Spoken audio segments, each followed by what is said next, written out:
स्वागत आप सभी का ब्रेकिंग न्यूज चैनल में एक बार फिर से। तो आइए जानते हैं देश दुनिया की तमाम बड़ी खबरों को।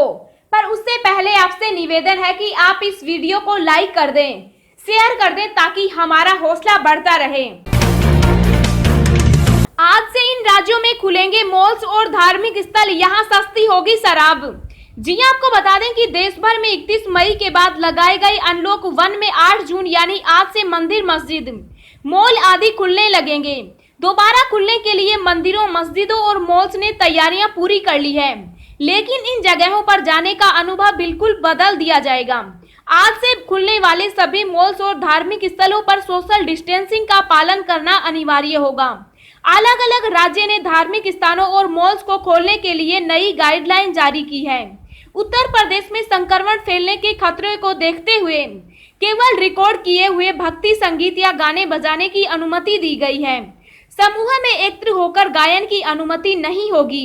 वहीं राजस्थान सरकार ने 8 जून से धार्मिक स्थल नहीं खोलने का फैसला किया है। आइए जानते हैं किस राज्य में खुलेंगे धार्मिक स्थल और मॉल्स। यूपी सरकार ने धर्म स्थलों के संबंध में जारी किए दिशा निर्देश। सोशल डिस्टेंसिंग सुनिश्चित करने के लिए परिसरों में लोगों के लाइन में खड़े होने के निशान अंकित किए जाएं। प्रवेश व निकास की यथासंभव अलग अलग व्यवस्था की जाए। कतारों में सभी व्यक्ति एक दूसरे से कम 6 फीट की दूरी पर रहें। धार्मिक स्थल के अंदर किसी प्रकार के प्रसाद वितरण अथवा पवित्र जल के छिड़काव की अनुमति नहीं होगी। श्रद्धालु व पुजारी एक दूसरे को स्पर्श नहीं करेंगे। प्रार्थना सभाओं के लिए एक ही दरिया मेड के प्रयोग से बचा जाए। परिसर के भीतर शौचालयों, हाथ पैर धोने के स्थानों पर स्वच्छता के विशेष उपाय करने होंगे। परिसर के फर्श को विशेष रूप से कई बार साफ कराना होगा। राजस्थान में जारी रहेगी तालाबंदी। राजस्थान में 8 जून से धार्मिक स्थान नहीं खुलेंगे। राज्य सरकार ने लोगों को राहत देने के लिए 8 जून से होटल, रेस्टोरेंट और शॉपिंग मॉल को खोलने के निर्देश जारी किए हैं। राजस्थान की गहलोत सरकार ने सख्त शर्तों के साथ क्लब भी खोलने की इजाजत दी है। इसके साथ ही लोगों से नियमों का पालन करने की अपील की है। छत्तीसगढ़ ने जारी किया अलग नियम। छत्तीसगढ़ में 8 जून से प्रदेश में धार्मिक स्थल तो खुलेंगे, पर एक साथ दोनों के जाने पर पाबंदी होगी। वहीं लोगों को धार्मिक स्थल पर बैठने के लिए घर से चादर लानी ही लानी होगी। इसके अलावा प्रदेश में सोमवार से पार्क तो खुलेंगे, लेकिन वहां सख्त नियमों के साथ ही आम लोगों को प्रवेश करने की अनुमति होगी। दिल्ली में सस्ती होगी शराब। बात अगर राजधानी दिल्ली की करें तो यहाँ होटल और बैंक्वेट हॉल अभी बंद रहेंगे। हालांकि दिल्ली में रेस्टोरेंट और मॉल्स आज से खुलेंगे। इसके अलावा दिल्ली में 8 जून से शराब सस्ती हो जाएगी। केजरीवाल सरकार ने शराब पर लगने वाले अतिरिक्त कोरोना टैक्स को खत्म करने का ऐलान कर दिया है। कोरोना टैक्स हटने के बाद दिल्ली में शराब सस्ती हो जाएगी। आज से दिल्ली होगी अनलॉक, सभी राज्यों के लिए खुल जाएंगे बॉर्डर। जी आपको बता दें कि उत्तर प्रदेश और हरियाणा से सटी राजधानी दिल्ली की सील सीमाएं आज यानी सोमवार से खुल जाएंगी। दिल्ली के मुख्यमंत्री अरविंद केजरीवाल ने रविवार को ऐलान किया। उन्होंने बताया कि बॉर्डर के साथ साथ आज से दिल्ली में रेस्टोरेंट, मॉल्स और धार्मिक स्थल भी खोले जाएंगे। केजरीवाल ने प्रेस कॉन्फ्रेंस में कहा कि दिल्ली सरकार केंद्र के आदेश के मुताबिक आज से दिल्ली में मॉल्स, रेस्टोरेंट, धार्मिक स्थल खोलने जा रही है। अस्पतालों में सिर्फ दिल्ली वासियों का ही होगा इलाज। मुख्यमंत्री ने बताया कि पिछले हफ्ते हमने दिल्ली के लोगों को पूछा था कि क्या दिल्ली के अस्पताल सभी राज्य के लिए खुलने चाहिए। 90% लोगों का कहना है कि जब तक कोरोना है तब तक दिल्ली के अस्पताल दिल्ली के लोगों के लिए ही आरक्षित होने चाहिए। उन्होंने बताया कि दिल्ली सरकार के 10,000 बेड हैं, केंद्र सरकार के भी 10,000 बेड हैं। कैबिनेट ने ये फैसला लिया है कि दिल्ली के अस्पताल केवल दिल्ली के लोगों के लिए रिजर्व होने चाहिए। केंद्र सरकार के अस्पताल सबके लिए खुले रहेंगे। बिना एटीएम को हाथ लगाए महज 25 सेकंड में निकाल सकेंगे पैसे।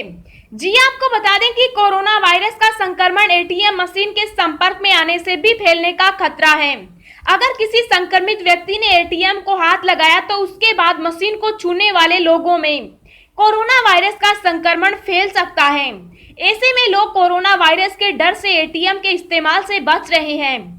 कैश निकालने के लिए लोग एटीएम के बजाय बैंकों में पहुंच रहे हैं या डिजिटल बैंकिंग का इस्तेमाल कर रहे हैं, लेकिन अब ऐसा करने की जरूरत नहीं होगी। दरअसल जल्द ही आपको एटीएम मशीन से पैसा निकालने के लिए उसे हाथ लगाने की जरूरत नहीं पड़ेगी। आप बिना मशीन को हाथ लगाए ही कैश विड्रॉल कर सकते हैं। नई एटीएम मशीन में खाता धारक को मशीन को हाथ लगाने की जरूरत नहीं होती। आपका मोबाइल फोन आपके लिए काम करेगा। आपको अपने मोबाइल फोन से बस क्यूआर कोड स्कैन करना होगा। इसके बाद आप अपने फोन के जरिए कमांड देकर एटीएम मशीन से पैसे निकाल सकेंगे। इस तरह से आपको एटीएम मशीन के बजट या स्क्रीन को छूने की जरूरत नहीं पड़ेगी। 25 सेकंड में निकलेगा कैश। जानकारों का मानना है कि क्यूआर कोड के जरिए पैसा निकालना बेहद सुरक्षित है। इसमें किसी भी तरह से संक्रमण के फैलने का खतरा न के बराबर है। वहीं इस सिस्टम से कार्ड क्लोनिंग की समस्या खत्म हो जाएगी। इसके अलावा ये बेहद तेज सर्विस होगी। इन लोगों को मोदी सरकार देगी सालाना 36,000 रुपए। जानिए कैसे कराना होगा रजिस्ट्रेशन। जी हां, आपको बता दें कि देश भर में कचरा उठाने वाले घरेलू कामगार, रिक्शा चालक, धोबी और खेतीहर मजदूरों जैसे असंगठित क्षेत्र के कामगारों के लिए मोदी सरकार प्रधानमंत्री श्रम योगी मानधन योजना PMSYM चलाती है। इस स्कीम के तहत केंद्र सरकार 60 साल की उम्र के बाद सालाना 36,000 रुपए की पेंशन देती है। सरकार के आंकड़े के मुताबिक देश में ऐसे 42 करोड़ से अधिक वर्कर हैं जिन्हें इस स्कीम के तहत लाभ मिल सकता है। 64.5 लाख से अधिक लोगों ने किया रजिस्ट्रेशन। इसके अलावा सरकार PM किसान मानधन योजना और लघु व्यापारी पेंशन योजना भी चलाती है। 6 मई तक इस स्कीम में करीब 64.5 लाख लोगों ने रजिस्ट्रेशन करा लिया है। आइए जानते हैं इस स्कीम के बारे में। हम आपको यह भी बताएंगे कि कैसे इस योजना के तहत आप भी रजिस्ट्रेशन करा सकते हैं। कौन ले सकता है स्कीम का लाभ? केंद्र सरकार की यह स्कीम असंगठित क्षेत्र के लोगों के लिए है। इसके तहत रजिस्ट्रेशन के लिए उम्र 18 साल से 40 साल के बीच होनी चाहिए। साथ ही यह भी ध्यान रहे कि प्रति माह आमदनी 15,000 रुपए से अधिक नहीं होनी चाहिए। कैसे करें आवेदन? EPFO इंडिया की वेबसाइट पर आप अपने नजदीकी कॉमन सर्विस सेंटर CSC का पता लगा सकते हैं। इसमें रजिस्ट्रेशन होगा। इसके अलावा LIC के ब्रांच ऑफिस, ESIC, EPFO या केंद्र और राज्य सरकार के लेबर ऑफिस में भी जाकर आवेदन कर सकते हैं। कुछ राज्यों के श्रम विभाग खुद भी रजिस्ट्रेशन बढ़ाने के लिए अभियान चला रहे हैं। चाहिए सिर्फ 3 दस्तावेज: आधार कार्ड, IFSC कोड के साथ सेविंग या जनधन अकाउंट, मोबाइल नंबर। किसे नहीं मिलेगा स्कीम का लाभ? संगठित क्षेत्र में काम करने वाले व्यक्ति या कर्मचारी भविष्य निधि, EPFO national pension scheme NPS या राज्य कर्मचारी बीमा निगम ESIC के सदस्य या आयकर का भुगतान करने वाले लोग इस स्कीम का लाभ नहीं ले सकते। देश में कोरोना संक्रमित मरीजों का आंकड़ा 2,58,242 के पार। अब तक 7,228 की मौत। जी आपको बता दें कि देश और दुनिया में कोरोना के केस लगातार बढ़ते ही जा रहे हैं। ताजा आंकड़ों के मुताबिक देश में अब तक 2,58,242 संक्रमण के मामले सामने आ चुके हैं और एक्टिव केस 1,26,374 हैं, जिसमें से अभी तक 7,228 लोग अपनी जान गंवा चुके। वहीं इसके बीच अच्छी खबर ये भी है कि अब तक 1,25,985 संक्रमित मरीज ठीक भी हो चुके। दुनिया भर में कोरोना वायरस की वजह से कुल 4,03,236 लोगों की जान जा चुकी है, जबकि वायरस से संक्रमित लोगों की संख्या 69,76,233 हो गई है। इनमें एक्टिव केस 34,49,786 हैं और खुशी की बात यह है कि अब तक 31,37,423 लोग ठीक हो चुके हैं। दोस्तों, अगली खबर जानने से पहले आपसे एक रिक्वेस्ट है कि इस वीडियो को बनाने में मुझे बहुत ज्यादा मेहनत लगती है, तो इस मेहनत के लिए वीडियो को एक छोटा सा लाइक जरूर करें। 15 अगस्त के बाद खुल सकते हैं स्कूल कॉलेज, मानव संसाधन मंत्री ने किया ऐलान। देश भर में कोरोना संक्रमण के मामले में तेजी से वृद्धि हो रही है।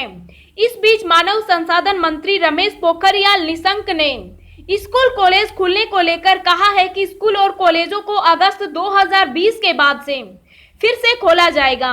इंडिया टुडे की खबर के मुताबिक मानव संसाधन मंत्री रमेश पोखरियाल निशंक ने यह भी कहा है कि संभावना है कि 15 अगस्त के बाद देश भर में स्कूल व कॉलेज खोल दिए जाएं।